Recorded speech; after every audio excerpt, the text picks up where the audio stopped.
할렐루야. 좋으신 하나님이 우리와 함께 하십니다.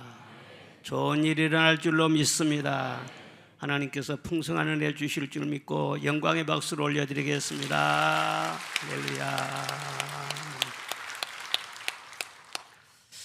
따라하십시다. 풍성한 생명의 비결. 무슨 비결이에요? 풍성한 생명이 여러분에게 함께 하시기를 바랍니다. 이번 부흥회 때 은혜 풍성히 받으셨습니까? 참석한 성도들은 시간 정말 12광조리가 가득 채워지는 그런 큰 은혜와 기쁨이 있었을 것입니다. 우리가 항상 은혜를 받고 또 은혜를 사모하지만 은혜는 풍성히 받아야 돼요. 아멘. 가뭄에 비도 찔끔찔끔 오면 해갈이 안 돼요. 장마비와 같이 비를 풍성히 비가 내려야 모든 만물이 싱싱하게 살아나는 것입니다. 무엇이든지 좋은 것은 풍성해야 돼요. 지혜도 풍성하고 건강도 풍성하고 기쁨과 사랑도 풍성하고 기도응답도 풍성하고 감사도 풍성하고 물질의 축복도 풍성하고 하여튼 풍성하게 받는 것은 하나님의 뜻인 것입니다. 부모 입장에서 그렇잖아요. 자녀들이 궁핍하게 살고 메마르고 늘 그냥 힘들게 터덕거리게 그렇게 살면 얼마나 근심이 되겠어요? 하나님도 똑같은 마음이에요. 하나님은 우리 아버지시잖아요. 그래서 그 자녀들이 잘 되는 것을 좋아하시기 때문에 내 영혼이 잘 되라, 범사에 잘 되라, 또 시작은 미약했으나 나중은 창대하게 될 것이다, 달 축복의 말씀을 주시는 것입니다. 하나님을 실제로 만나서 절 섬기는 사람들 보세요. 전부 다 보면 풍성해요. 아브라함도 그렇고 야곱도 요셉도 다윗도 얼마나 풍성한지 몰라요. 예수님도 그러셨어요. 아주 풍성하셨어요. 참 나사렛 촌에서 초라하게 학교도 제대로 다니지 못하고 아버지가 누군지도 모르고 그렇게 사람들이 천대하고 멸시하고 그런 연한 순같이 그렇게 자라셨지만은요, 예수님은 가시는 곳곳마다 아주 말씀이 풍성하고 기적이 풍성하고 사랑도 풍성하고 감사와 감격과 기쁨과 좋은 소문이 풍성하게 퍼져나가고 할렐루야. 예수님 만나는 사람들도 다 풍성해졌어요. 베드로도 2배 가득히 채울 정도로 그물 한 번 던져가지고 풍성하게 고기를 많이 잡았다고 했어요. 지금도 하나님께서는 우리에게 말씀하세요. 내 입을 넓게 열라, 내가 채우리라. 그 풍성하신 하나님의 복을 받아서 여러분 심령도 여러분의 가정도 여러분의 사업도 여러분의 모든 범사도 풍성해지시기를 주의 이름으로 축원합니다. 사람이 가난하고 메마르면 본인도 힘들고 불편하고 그러지만요, 주변의 사람들도요 싫어해요. 내가 늘 가난하고 찌질이 살아보세요. 그러면 형제들도 미워해, 멀리해요. 친구들도요 연락도 안 해요. 그런데 중요한 것은 하나님도 싫어해요. 그걸 알아야 돼요. 그래서 하나님은 우리를 사랑하시기 때문에 너는 절대로 메마른 삶 살지 말라, 내가 줄 것이다, 풍성히 받아라, 풍성히 받아라. 그래서 예수 믿은 지 3년 지나고 10년 지나고 오래 됐는데도 찌찌 메마르고 그러고 있으면 주님이 속상하시단 말이에요. 오늘 본문 말씀은 우리와 주님과의 관계를 양과 목자의 관계로 비유하고 있는 그런 말씀입니다.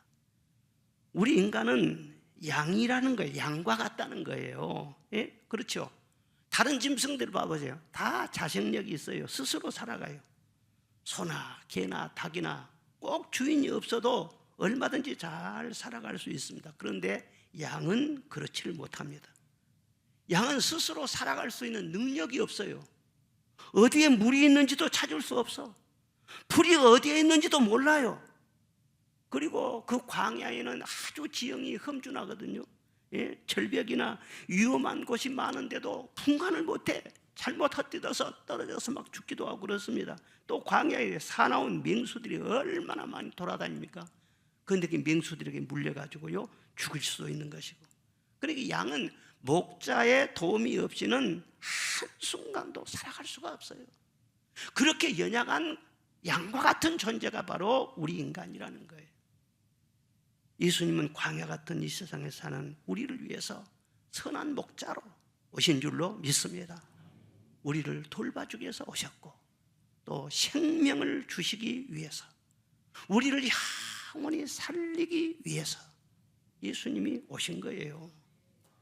주님은 세상에 오셔서 우리의 무거운 죄와 저주와 고통을 다 십자가에서 대신 짊어지시고 죽으시고 3일 만에 부활하셨습니다. 그 예수님이 하나님의 아들인 것을 믿고 나를 위해서 십자가에 죽으신 것을 믿고 그 예수님을 영접하는 자는 영원한 생명을 얻게 될 줄로 믿습니다. 생명도 다 똑같은 생명이 아니에요. 우리가 부모로부터 받은 생명은 흙으로 다시 돌아가는 생명입니다. 다시 썩을 생명이에요. 그 연수가 70이요 강건하면 80이면 다 끝나는 그런 생명이에요. 그런데 예수님을 믿음으로 말미암아 얻는 생명은 죽어도 살고 살아도 살고 영원히 사는, 천국에서도 영원히 해와 같이 빛나는 그런 생명인 것을 믿으시기를 바랍니다. 예수님은 그 생명을 주기 위해서 오셨어요. 그런데 오늘 말씀은 뭐냐면은 내가 그 생명을 주었으니까 살아도 말 빼빼 마르고 그러면은요 속상하잖아요. 그 생명이 풍성해져야 된다. 풍성한 생명을 누리라는 거예요. 오늘 요한복음 10장 14절로 15절 읽어보겠습니다. 시작. 나는 선한 목자라. 나는 내 양을 알고 양도 나를 아는 것이 아버지께서 나를 아시고 내가 아버지를 아는 것 같으니 나는 양을 위하여 목숨을 버리노라. 아멘. 여기 말씀 보면은요 나는 내 양을 안다 그랬어요. 하나님께서 예수님을 아는 것처럼 나도 너희 한 사람 한 사람을 다 안다는 것이에요. 우리 연약함도 아시고 우리 형편도 다 아시고 우리의 사정도 다 아시고 하나님은 다 아셔요. 여러분의 사정, 근심의 무게가 얼마인지도 다 아시고 여러분의 부모님이 계셔도 압니까? 내 아내가 있고 내 남편이 있지만은 내 삶의 무게가 얼마나 무거운지, 왜 내가 잠을 이루지 못하고 있는지 내 아내가 다 압니까? 남편이 다 압니까? 옆에서 코나 드르렁 골고 잠이나 자지 몰라요. 그런데 중요한 것은 내가 나를 몰라요. 내 미래를 알 수 있습니까? 내 몸의 사정을 압니까? 어디에 무슨 고장나고 병이 있는지 그거 알 수 있습니까? 몰라요. 그러니까 불안해. 그러니까 고독해. 그런데 주님은 다 아신다는 거예요. 내 몸의 상태를 아시고 마음의 짐을 아시고 내 과거를 아시고 미래도 다 아시고 내 필요를 다 아시고 모든 것을 다 아셔요. 그 하에 예수님께서 우리를 부르실 때 왜 부르시겠어요? 우리를 도와주기 위해서 부르신 줄로 믿습니다. 오늘 3절에 보면 그가 자기 양의 이름을 각각 불러 인도하여 내느니라 그랬어요. 각각 양을 부르신대요. 도매금으로 전체 여기 수백 명이 있지만은요 한꺼번에 부르신 것이 아니야. 각자 맞춤형으로 부르시는 거예요. 지금도 말씀을 통해서 부르고 계시잖아요. 수고하고 무거운 짐진 자들아 다 내게로 오라. 내가 너희를 쉬게 하리라. 옆에서 친구들을 통해서 불러요. 야, 너 교회 한번 가자. 너 예수 믿어야 된다. 자꾸 막 부르는 거예요. 그리고 고민이 생기거나 잠이 오지 않거나 어떤 고통이 오거나 그것도 그 이면에 보면은요 다 목자에 부르는 소리가 있는 것입니다. 너 근심스럽지, 잠을 못 이루지, 고민이 많지, 내게로 와. 그럼 내가 너를 도울 거야. 내가 내 문제를 해결해 줄 거야. 내 인생은 내가 책임질 거야. 아무도 내 인생을 책임져 주지 못합니다. 부모 형제도 책임져 줄 수가 없어요. 내 자신도 책임져 줄 수가 없어요. 국회의원이 책임져 줄 수 없어요. 대통령도 책임져 줄 수 없어요. 내가 책임지리라. 우리 주님이 말씀하시는 거예요. 자, 이수가 우리를 부르는 소리, 그 음성 부드러워. 528장 찬송. 자, 찬송 한번 불러보십시다. 다 나를 부르는 소리. 예수가 우리를 부르는 소리, 그 음성 부드러워. 문 앞에 나와서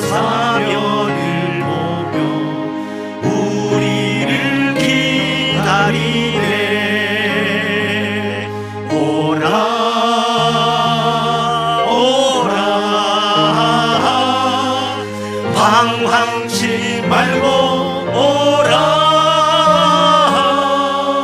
죄 있는 자들아 이리로 오라. 주 예수 앞에 오라. 3절도 불러요. 세월이 살같이 빠르게 지나 쾌락이 끝이 나고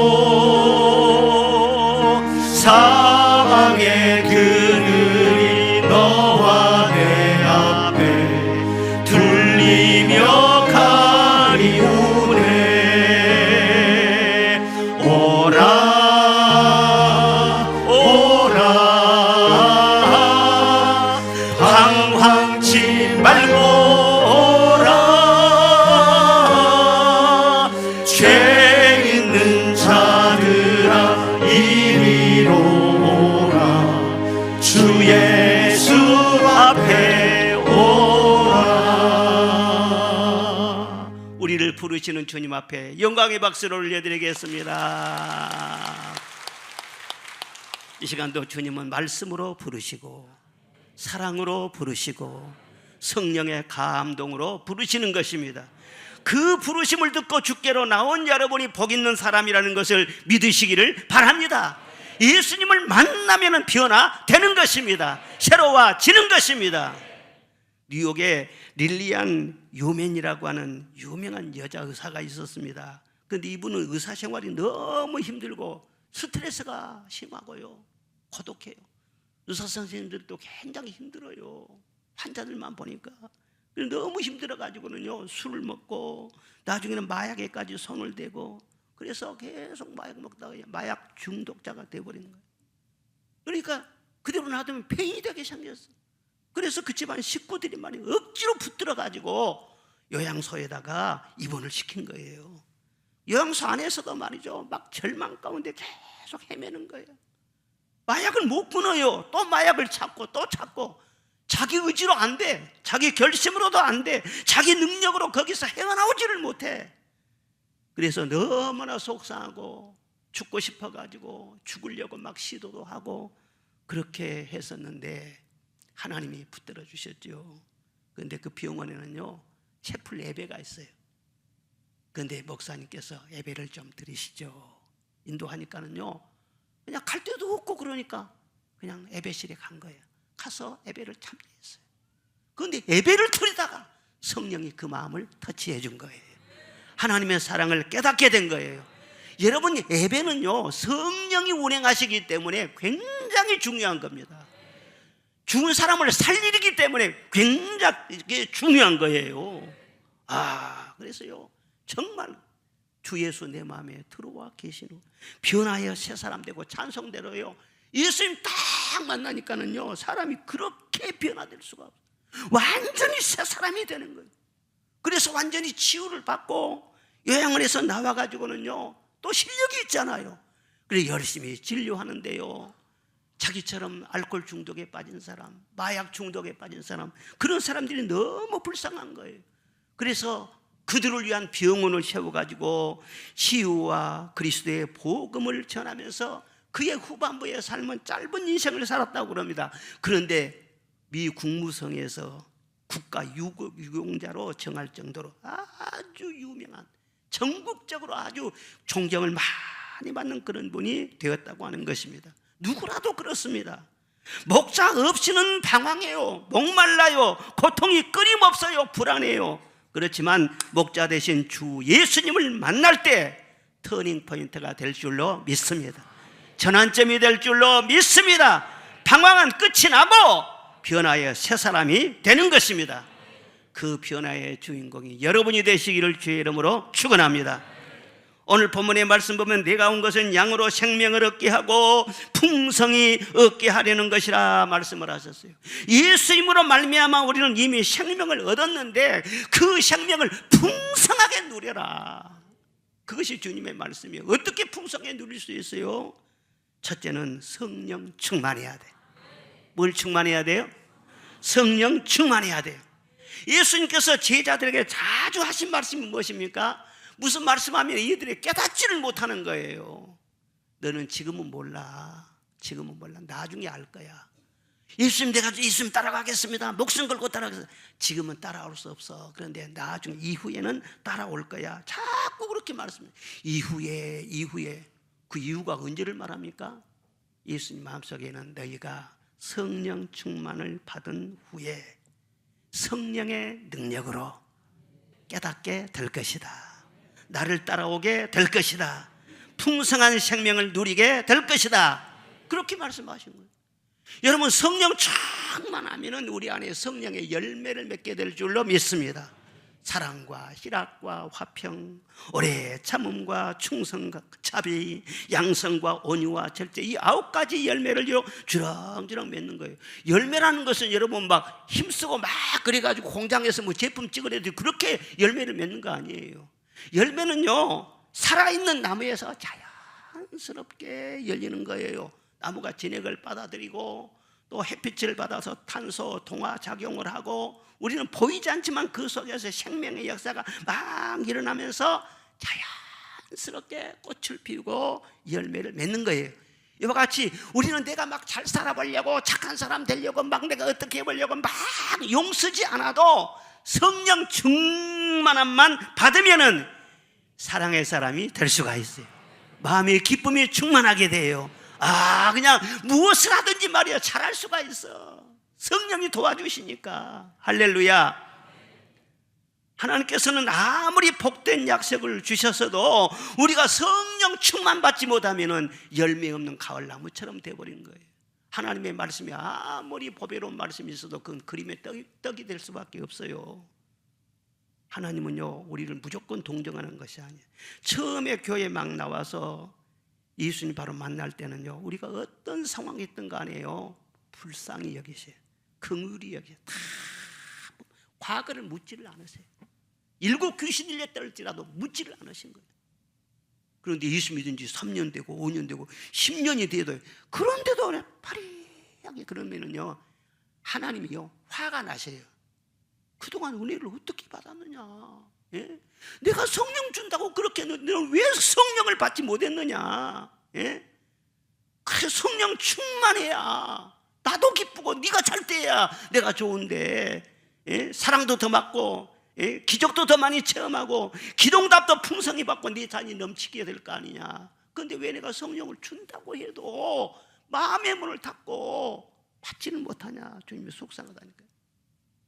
왜 사람들이 드라마를 즐겨보는가? 저는 드라마를 못 봐요. 시간도 없어 못 보지만은요, 속을 다 아니까 못 봐. 배우들 속을 다 아니까 못 봐. 그런데 왜 그렇게 보냐? 어떤 사람은 그냥 막 즐거워하고, 어떤 사람은 그냥 드라마 보면서 눈물을 줄줄 흘리고 그래요. 나 좀 이해가 안 가네. 자기 아버지 돌아가신 것도 아닌데 왜 울어? 울기는 그게 뭐냐면 대리만족이에요. 대리만족. 드라마를 다 보면서요, 예? 내가 꼭 재벌이 딸이 된 그런 느낌인 거예요. 내가 말이에요, 백마탄 왕자가 나를 만나러 온 그 드라마 속의 그 장면이 나인 줄로 착각을 하는 거예요. 대리만족을 하는 거예요. 왜 사람들이 스포츠를 좋아하는가? 막 복싱을 하면서 말이죠, 케오스를 하면은 말이죠, 내가 미운 사람 내가 두드려 패는 그런 대리만족을 하는 거예요. 시원하다. 응? 그럼 잘 넘어졌다. 예. 손흥민 선수가 골을 막 넣은 걸 보면서 막 흥분하고 막 박수치고 막 좋아해. 나도 사실은 그래. 그런데 손흥민 선수가 골 넣지 내가 골 넣은 것은 아니요. 그것도 어떻게 보면 대리만족이요. 그런 것은 그렇다고 치더라도 축복은 대리만족으로 안 되는 거예요. 여러분이 주인공 되란 말이에요. 여러분이 주인공 되란 말이에요. 여러분이 주인공 되란 말이에요. 아무개 은혜 받았다네, 아무개 교회가 붕댔다네, 우리 교회가 주인공 돼야지. 여러분, 한 사람 한 사람이 은혜의 사각지대가 없기를 주의 이름으로 축원합니다. 예수님은 늘 말씀하셨어요. 회개해라, 쉬지 말고 기도해라, 말씀을 사모해라, 나를 따라와라, 찬송해라, 섬겨라. 그런 모든 말씀이 다 뭐예요? 한마디로 말하면 성령 충만하라는 거예요. 성령 충만은 가만히 있어서 받는 것이 아닌 것입니다. 다 움직여야 성령 충만. 성령 불과 같다고 했어요. 바람과 같다. 역동적이에요. 강불처럼 흐른다고 했어요. 비둘기처럼 막 날아온다고 해서 가만히 있는 것이 아니에요. 성령 충만은 우리가 역동적으로 움직여야 받을 수가 있어요. 여러분이 눈도 움직여야 돼요. 주님을 바라봐야 돼요. 귀도 움직여야 돼요. 말씀을 들어야 돼요. 입도 움직여야 돼요. 아멘. 한 사람만 성령 충만 받아. 아멘. 크게 한 사람은 성령 충만 더 받아. 아멘. 입술로 찬송 부르고 가슴으로 뜨겁게 주님을 사랑하고 심장도 팔도 다리도 움직임으로써 주님 사랑합니다. 막 사랑에 대해 반응을 보이고 이렇게 하면서 우리가 나도 모르게 성령 충만해져요. 그리고 성령이 내 약점을 다 커버해 주는 거예요. 내 갈 길을 바로 인도해 주는 거예요. 여러분들이 사업을 하면서 인생길을 걸으면서 중요한 결정을 하더라도 나는 그런 경험을 너무너무 많이 합니다. 나도 몰라요. 그러니까 이 길로 가려고 그래요. 그런데 성령께서 딱 막으시는 거예요. 실패를 통해서 막아버려요. 그때는 불만이 되지. 근데 나중에는요, 그때 하나님이 나를 안 막아주셨으면 내가 인생이 어떻게 됐을까? 성령님은요, 우리가 충만하면 여러분들 진짜로 책임을 져주세요. 그러면 그 성령 충만한 사람은 맨 뒤를 돌아보면은요, 감사. 지내온 모든 세월들 돌아보아도 그 어느 것 하나 주의 손길 안 미친 것이 전혀 없네. 너무너무 감사. 이 세상 떠날 때는요, 너무너무 감사. 성령 충만 안 해보면은요, 겉으로 화려한 것 같아도 허무해, 두렵고. 성령 충만하시기를 바랍니다. 하니 크로스비라는 분을 여러분도 알죠? 미국에. 그런데 그분은 8주 만에 태어난 지 8주 만에 시력을 잃었어요. 그리고 1살도 되기 전에 아버지가 세상 떠나고 홀어머니 밑에서 자랐어요. 그런데 아주 어렸을 때부터 그 어머니의 기도로 어머니가 복음을 전해주고 그래서 예수님을 만나게 돼요. 그리고는 영의 눈이 열리는 기쁨을 충만하게 얻어요. 그리고 8살 때는 벌써 나는 얼마나 행복한 아이인가 그런 시를 쓰기도 했습니다. 그리고 항상 그는요, 내게 주어진 것에 만족하면서 감사하며 살자. 그것이 자기 모토였어요. 맹인님은 맹인대로 그냥 하나님께서 주신 것으로 알고 그냥 만족하며 살자. 늘 그런 중심으로 살았다는 거예요. 그리고 그녀가 10살 때부터는요, 성경을 암송하기 시작합니다. 그리고 기타를 배우면서 찬송시를 작시하면서 노래를 만들었어요.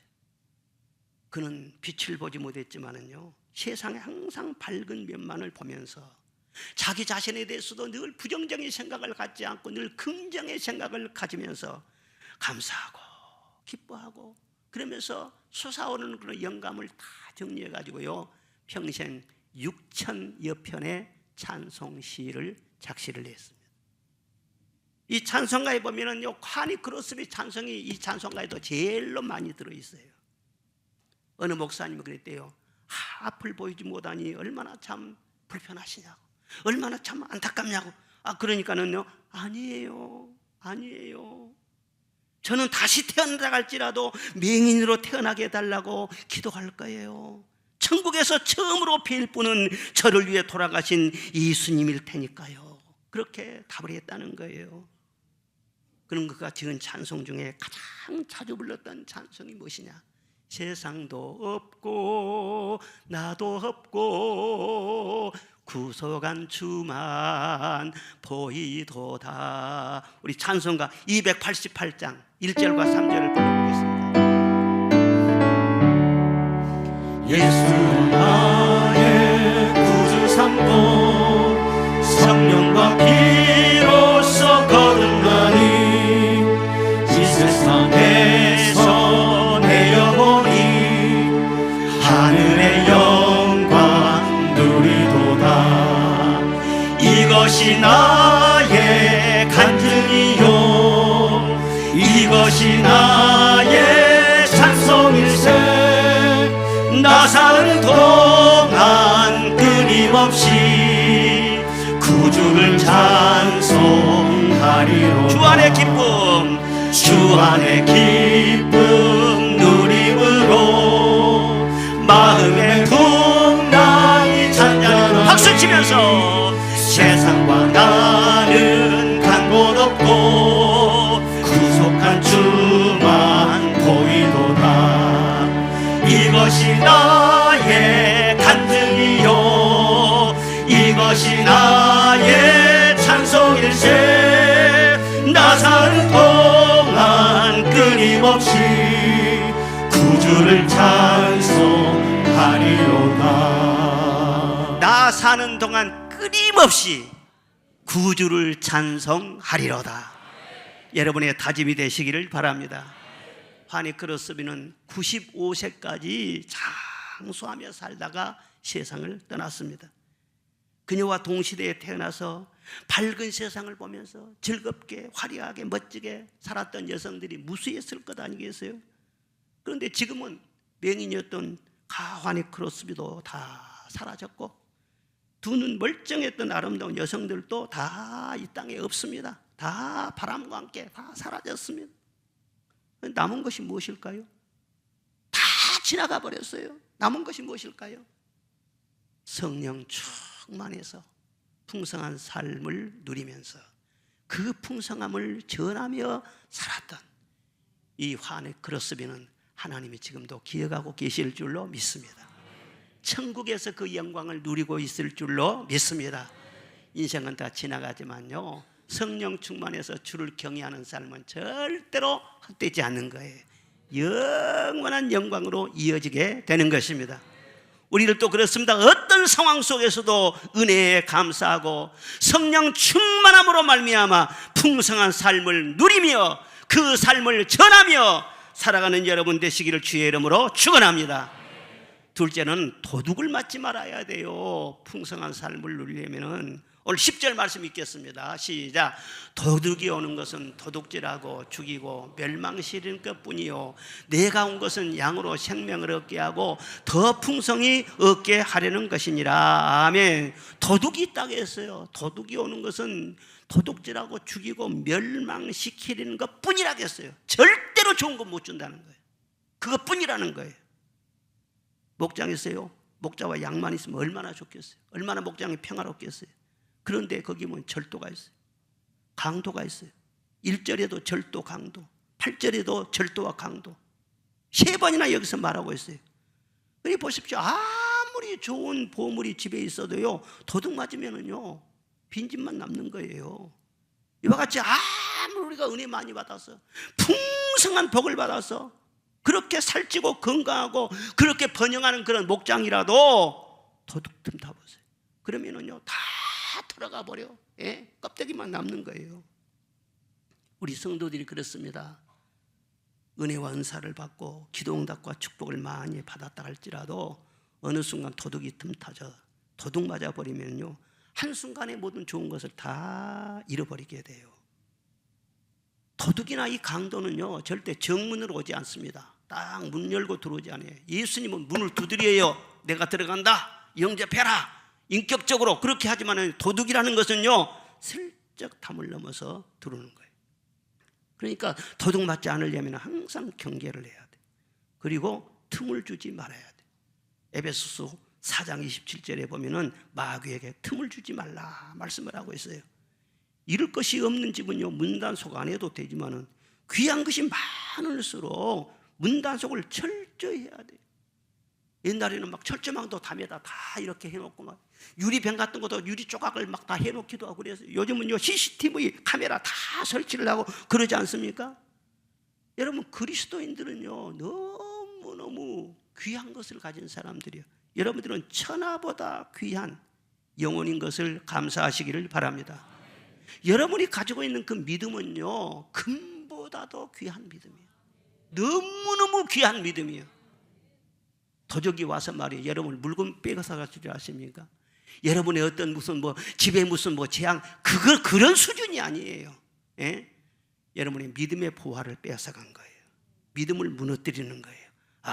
그렇게 되면요 살아있어도 허우대밖에는 남지 않는단 말이에요. 어떻게 해서 틈을 타가지고 그렇게 도둑을 맞을까? 예수님은 12제자가 있었는데 그 중에서 가룟 유다에게 사탄이 틈을 탔습니다. 요한복음 13장 2절에 보면은 마귀가 벌써 시몬의 아들 가룟 유다의 마음에 예수를 팔려는 생각을 넣었더니, 그래서 생각을 넣었다. 그 다음에 27절에 보니까 사탄이 그 속에 들어간지라 그렇게 말씀했어요. 그러니까 사탄이 가룟 유다에게 처음에는요 예수 팔려는 생각만 넣었어요. 그 생각의 단계에서 깨닫고 정신 차려야 할 것 아니오. 내가 내 주님을 팔다니, 내 선생님을 배신하다니, 이건 안 되지. 그리고 내 속에서 생각이 떠올랐다 할지라도 그건 내 생각이 아니에요. 사탄의 생각이에요. 그걸 물리쳐야 되잖아요. 그런데 그것을 자기 생각인 줄 알고요, 그대로 품고 있었어요. 그러니까 아예 사탄이요 쑥 들어와 버린 거예요. 사탄이 그 속에 들어가게 돼요. 마르틴 루터가 말하기를 새가 머리 위로 날아갈 수는 있으나 머리에 앉지 못하기는 할 수 있다, 그런 말을 했어요. 즉 생각을 주면은 그 생각 자체는요 물리칠 수 있어요. 예? 그런데 생각을 물리치지 않고 새를 가만히 내버려 두면은 새가 둥지를 틀게 되잖아요. 그와 같이 사탄이 들어가서 그 사람의 지성과 감정과 의지와 모든 인격의 전 분야를 장악해 버린단 말이에요. 그러면 어떻게 되겠어요? 사탄이 종노릇하는 거예요. 그대는 끊으려고 해도 못 끊어져요. 우리 성경 말씀 보면은 존귀한 사람이지만은요 그렇게 사탄에게 장악당한 사람을 마귀의 자식이라 그렇게 말을 하는 것입니다. 아이, 나는 그럴 일 없어요. 내가 어떻게 마귀 자식이 돼요? 아, 마귀하고 완전히 한통속이 돼가지고 마귀 좋아하는 짓을 하면은 그 마귀 자식이라는 거지, 성경에. 그러니까 우리가 그렇게 되지 않도록 깨어 있어야 돼. 그렇게 틈타지 못하도록 늘 우리가 경계해야 한다는 거예요. 가룟 유다가 왜 그렇게 틈을 타고 그렇게 12제자 중에서 가룟 유다가 그렇게 됐습니까? 가룟 유다 보십시오. 평소에요 불평이 엄청 많았어요. 불만이 엄청 많았어요. 예수님과 함께 다니면서 그렇게 기적을 보고 은혜스러운 말씀을 듣고 사랑도 많이 받고 떡도 먹고 그렇게 신임을 받아가지고 돈 관리까지 하는 그런 회계 집사였어. 예? 그렇게까지 됐는데도 말이죠, 아, 그냥 그 마음속에 무슨 불만이 많아가지고 무슨 불평이 많아가지고 투덜투덜하고 투덜투덜하고 다른 제자를 막 선동하고 막 부추기고. 여러분, 신앙생활 하면서 아무리 내가 오래 믿고 봉사를 많이 하고 교회 사정을 많이 알고 성경을 많이 읽고 기도를 많이 하고 은사를 받았다고 할지라도 불평하면은 마귀의 밥이 되는 거예요. 마귀의 호구가 되는 거예요.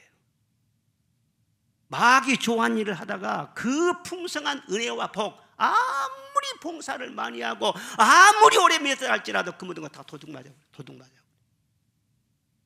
깨달아야 돼요. 무안공항이 작년인가요? 그 쇠대 때문에 대형 항공기 사고가 났잖아요. 그래서요 착륙하다가 170여 명이 희생돼 버렸어요. 그 쇠대, 그게 진짜 무섭습니다. 그래서 인천공항이나 김포공항 그런 데는요 이 쇠대를 정밀하게 이렇게 감시를 하는데 카메라를 가지고, 그리고 또 총을 팡 쏴가지고 쇠대를 쫓기도 하고 그렇게 한다고 그럽니다. 그런데 우리 생각을 말이죠, 생각은 새와 같은 거예요. 새와 같은 거예요. 이 이상한 이 가룟 유다에게 불평의 생각을 주고 원망의 생각을 막 교만하고 욕심된 그런 생각을 줬던 것처럼 우리를 또 이 생각은 말이죠 수시로 왔다 갔다 해요. 수시로 왔다 갔다. 그런데 성령 충만을 받으면 진리의 말씀이 생각나게 하신다 그랬어요. 마귀는 잘못된 생각을 하게 하지만 성령은 말씀을 생각나게 하시고 은혜를 생각나게 하시고 그래서 감사하게 하시고, 그래서 성령 충만을 받아야 우리 믿음을 지킬 수가 있고 도적맞지 않는다 그 말이에요. 가룟 유다가 은 30을 받고 예수님을 팔았지 않습니까? 죄가 다 죄지만은요, 그러나 아주 죄질이 나쁜 죄, 그리고 다시는 용서를 받기 아주 어려운 죄, 그 죄가 무슨 죄인 줄 아세요? 배신의 죄. 은혜를 받았는데 배신한 거예요. 사랑을 많이 받았는데 배신한 거예요. 그건 하나님께서요 절대로 그 죄는 가볍지 않다고 말을 하십니다. 여러분, 하나님께나 사람에게나 교회 앞에서나 어떤 은혜를 입었든 간에 간직하시기를 바랍니다. 그 은혜를 고마워하고 끝까지 그 은혜를 감사하고 어떻게 하든지 보답하려는 그런 중심을 갖고, 그러면 그 사람이 복을 받아요. 은혜를 모르고 들이받고 그런 사람을 어떻게 하나님께 복을 주시냐고. 여러분, 부모님을 왜 우리가 잘 모시고 효도해야 돼요? 부모님한테 어렸을 때 여러분들을 받은 사랑을 생각해 보세요. 부모님이 지금 나이가 많아가지고 호호하고 있으니까는요 거치장서는 같지만 여러분이 그 부모님의 손길로 말이죠 어렸을 때 젖을 먹고 말이에요 기저귀도 다 갈아주고 말이죠 그 부모님이 다 했잖아요. 여러분, 부모님 끝까지 잘 잘 모신 사람이 복을 받습니다. 하나님이 부모님께 잘하는 것을 보시는 거예요. 부모님께 잘하는 사람이 그 자식들도 하나님이 복을 주시는 것이지, 부모님은 그냥 함부로 하면서 말이에요. 자식만 잘 되기라고 막 피자도 사주고 장난감 사주고 막 자식들만 옷만 사주고 그래 보십시오. 하나님 뭐라고 하시겠어요? 참 잘한다 그러지. 그렇게 은혜를 모르냐 그러죠. 우리 교인들은 한 사람도 그런 사람이 없는 줄로 믿습니다. 할렐루야. 절대로 형제의 사랑이나 어떤 이웃의 사랑이나 은혜를 잊으면 안 돼요. 배신할 때 말이죠, 모든 좋은 것을 다 마귀가 도둑질해 가버린 거예요. 다 잃어버려. 그리고 마지막 세 번째로는요, 시기와 질투를 버려야 돼요. 19절 말씀 보면 이 말씀으로 말미암아 분쟁이 일어나 어떤 사람은 그가 귀신이 들렸거늘 왜 따라가느냐, 어떤 사람은 아니다, 귀신이 맹인의 눈을 낫게 할 수 있겠느냐, 그런 말씀이 나옵니다. 즉 예수님이 하시는 일을 두고 많은 무리 사이에서 서로 충돌이 일어났어요. 왜냐하면 많은 사람들이 예수님을 막 그냥 좋아하고 막 따라가니까, 그때 당시 종교 지도자들이 그전에는 자기를 존경하고 자기들의 인기를 끌었는데 예수님 쪽으로 그 사람들이 가니까 시기가 나고 질투가 난 거예요. 그래서 예수님을 막 모함했어요. 하나님의 아들이니까 하나님의 아들이라고 하는데요, 신성모독이라 하고요, 내가 안식일의 주인이다 그러니까는요 안식일을 범한 사람이라고 그러고요, 모세를 그냥 막 무너뜨린다고 그러고 막 모함을 하는 거예요. 그들은 메시아 없이는 못 산 사람들이에요. 날마다 메시아를 기다리며 사는 거예요. 그런데 그들이 그렇게 기다리고 있었던 메시아가 지금 오셔서 맹인의 눈을 뜨게 하시고 안진병이 일어나게 하시고 문둥병 깨끗하게 하시고 중풍병 낫게 하시고 귀신도 떠나가게 하시고 죽은 자가 살아나게 하시고, 그런 놀라운 일들이 지금 일어나고 있지 않습니까? 성경 말씀이 있어요. 그날이 오면은, 메시아가 오시면은 그런 일이 일어날 것이다. 성경을 제대로 봤다면은 이분이 메시아구나 의심할 여지가 없는 거예요. 그런데 종교 의식만은 붙잡고 있었지만은요, 성경을 보지를 않아, 말씀을 보지를 않아. 그러니까 이분이 오셔서 그런 메시아로서 구원을 베풀고 놀라운 일을 하는데도 말이죠, 인간의 눈으로 보는 거예요. 나사렛 촌사람으로 보는 거예요. 사람을 보는 눈이 없었어요. 그래서요 미워하고 막 그러다가 안식일을 범했으니까, 성전을 무너뜨린다고 막 했으니까 우리가 저 나사렛 예수를 죽여야지 죽일 마음을 막 품고 있어요. 예수님이 잘못해서 죽이려고 하시냐, 그 속에 시기와 미움, 이것이 예수님을 죽이려고 한 거예요. 그래서 예수님으로부터 이 외식하는 서기관과 바리새인들이요, 이 독사의 자식들이요, 다른 사람은 그렇게 은혜를 받는데 시기와 질투, 그것이 장애가 돼가지고 독사의 자식이라고 하는 헛된 질책을 받지 않습니까? 사랑하는 여러분, 은혜를 주신 것은 하나님의 뜻입니다. 사람을 택하여 세우는 것은 하나님의 뜻입니다. 하나님께서 어떤 사람을 택해서 그 약한 사람을 강하게 해주기도 하고, 가난한 자를 부유하기도 하고, 천한 자 존귀하게 하기도 하고, 미련한 자를 지혜롭게도 하시고, 높여주시고, 영광도 주시고, 축복도 주시고, 하나님 뜻대로 그렇게 하시는 거예요. 그 하나님께서 어떤 사람을 택해가지고 막 높여주고 복을 주셨다면요, 그 하나님을 찬양하고 내일처럼 기뻐하고 축하해주고, 그러면 그의 복이 나에게도 올 줄로 믿습니다. 그런데 하나님을 믿는다고 하면서도요, 형제들이 잘 되는 것을 싫어하고 시기하고 미워하고, 옛날에는 나보다 훨씬 못했는데 집까지 것이 뭐 두고 봐야지, 이런 식으로 말이죠. 그러면은요 아예 복받을 그릇이 안 되는 거예요. 아무리 기도하고 아무리 그 사람이 뭐 옳은 소리 한 것 같아도 아예 복받을 그릇이 안 되는 거예요. 마음은요 그릇이에요, 그릇. 쫑지기같이 좁은 그런 마음으로 복은 태산처럼 받으려고 하고 그게 안 되는 거예요. 자, 욥기 5장 2절 말씀 시작. 분노가 미련한 자를 죽이고 시기가 어리석은 자를. 시기가 뭘 멸한다고요? 시기는 사람을 멸한다는 거예요. 그 다음에 시편 109편 17절 시작. 그것이 저기에게 임하고 축복하기를 기뻐하지 아니하더니 복이 그를 멀리 떠났습니다. 예. 복을 주기를 기뻐하지 않고 막 다른 사람 잘 되는 것을 그냥 싫어하고 그러더니 자기에게도 좋은 복이 다 떠나가 버려. 영적인 원리를 잘 알아야 돼요. 그래서 시기와 미움은요, 바로 암세포 같은 존재라는 것을 알아야 돼요. 이 시기라는 이 헬라 원어는 원 뜻이 그런답니다. 발 아래서 끌어내린다는 그런 뜻이 있다는 거예요. 그러니까 누구든지 내가 저 사람을 시기하면 그 사람 발 밑에 있는 거예요. 항상 그 사람 발 밑을 벗어나지를 못해. 시기하고 있는 사람은요. 야곱의 아들들이 요셉을 시기해서 죽이려고 하다가 팔았지 않습니까? 그들이 그렇게 해서 요셉보다 더 잘 됐습니까? 결국은 요셉 발 밑에 살았어요. 요셉 그늘 아래 살았어요. 그리고 그 죄로 인해서 죽을 때까지 평생토록 마음의 고통을 당해야 했어요. 사울이 다윗을 시기해서 죽이려고 하다가 자기가 먼저 자기 아들들과 다 같이 죽었잖아요. 하만이 모르드기를 시기해서 죽이려고 하다가 벌써 자기가 죽었잖아요. 남이 잘 되는 것을 보면은 내일처럼 기뻐해주고 축복하시기를 주의 이름으로 축원합니다. 그래야 그 복이 내게도 들어오는 것입니다. 잘 되시기를 바랍니다. 크게 되시기를 바랍니다.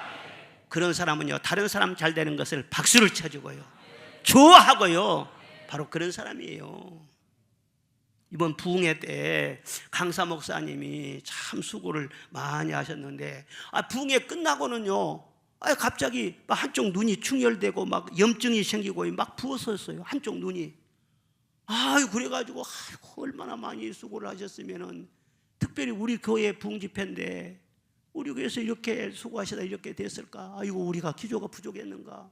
저도 한쪽 눈이 실명이잖아요. 그러니까 눈이 아프다 하면 가슴이 덜컥해요. 그리고 막 걱정이 돼요. 이거 어떻게 되나? 우리 담임 목사님 사모님이 가만히 보더니 이거 결막염이라고. 예, 그래서 응급 필요한 그런 약재 같은 거 처방을 해서 그렇게 주어서 도움을 드렸어요. 그런데 그래도 아무래도 안과 병원을 한번 가보는 것이 좋지 않겠어요? 그런데 금방 또 인천공항에서 비행기 타고 가야 되고 어디 병원에 들릴 틈도 없어. 어떻게 하나? 근데 딱 생각이 난 것이 있어요. 인천공항 영종도에 말이죠, 우리 장로님 아들이요, 우리 안상길 장로님 아들 동섭이가 거기서 안과병원을 하고 있거든. 신세계 안과를 하고 있거든. 개원한 지 3년이 됐는데 한 번도 내가 못 가봤네. 그런데 딱 생각이 나, 아쉬우니까. 그래서는 제가 목사님을 모시고 직접 그 병원을 찾아갔어요. 병원 찾아갔더니 여기서 잘할 때는 동서봐 그랬는데 우조단이 원장님이 되셔가지고 직원들도 많고요. 얼마나 직원들이 친절한지. 그리고 뭐 검사 장비라든가 시설들이 너무너무 좋아요. 대학병원 수준이라고 그래요.